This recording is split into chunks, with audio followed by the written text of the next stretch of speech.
Now, it's one of the most anticipated events of the Paralympics, and in the last hour, the wheelchair rugby team has been announced. 11 players have been chosen to represent Great Britain at the Games, including only the second woman ever to be selected.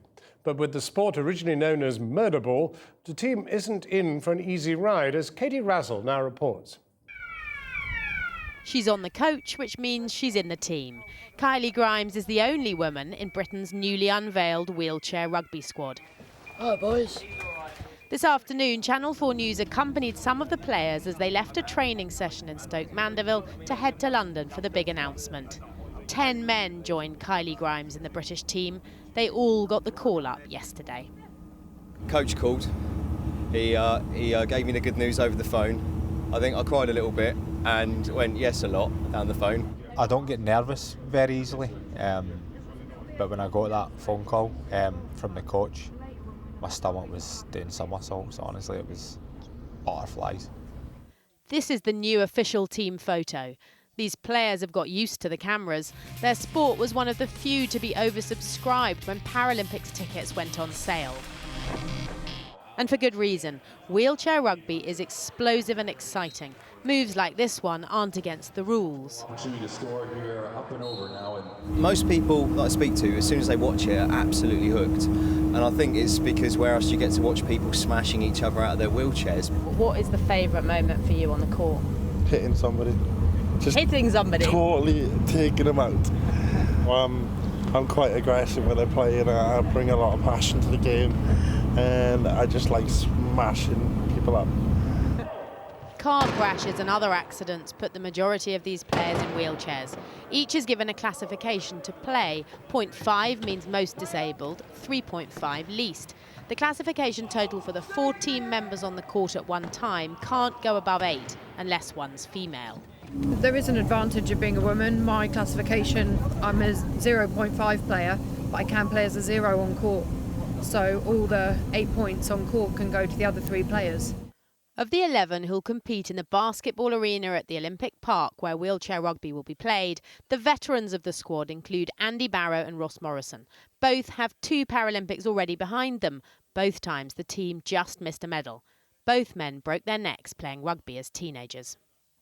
I think obviously you'd always like the accident not to happen, but life's what you make of it, and the opportunities that I've been given and the things I've been able to do, I wouldn't change for the world.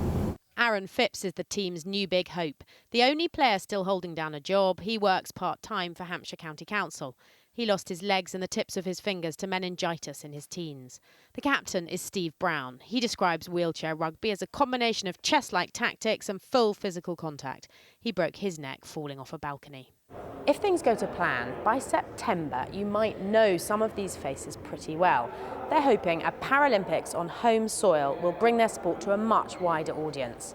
At the last 2 Paralympic Games, the British team came fourth, a horrible place to be. No medals, no glory. Nobody in this squad wants to go through that this time. Welcome to the team to Aaron Phipps, Andy Barrow, Bulbul Hussain. Tonight's announcement is just the beginning.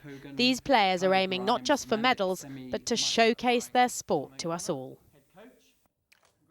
Katie Razzall reporting. Joining us now is the captain of the Paralympics GB wheelchair rugby team, Steve Brown, and by the squad's only female player, Kylie Grimes. Steve Brown, is this more about wheel play or ball play? I mean, it sounds like the wheels prevail over the ball.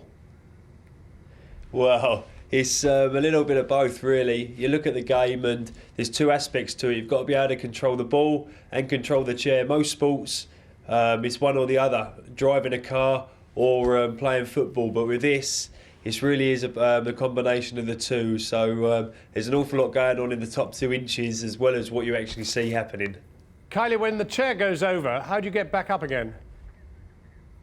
When you're tipped out of your chair, you have to wait for 2 people to come on court and pick you up, but the referees have to allow them on court. Is it a foul to knock a chair over, Kylie? It's only a foul if you land on top of the player, and then it's a holding foul. If you land on the floor and you're just on the floor in your chair, then it's not necessarily a foul.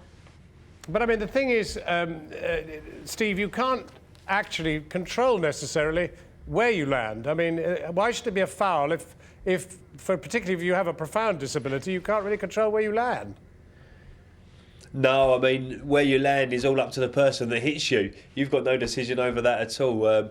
The hitting and knocking each other out of the chairs is a part of the game that's encouraged. It's not just something that happens by accident. It's a numbers game. If your opponents are on the floor, it's an awful lot easier to get round them. And it's the only sport that I know where instead of a physio with a magic sponge comes on to make sure you're okay, it's a mechanic that makes sure the chair's okay before he even worries about the player that's in it. It really is all about your equipment and making sure that that's okay, and then we'll worry about if you're going to be able to push it.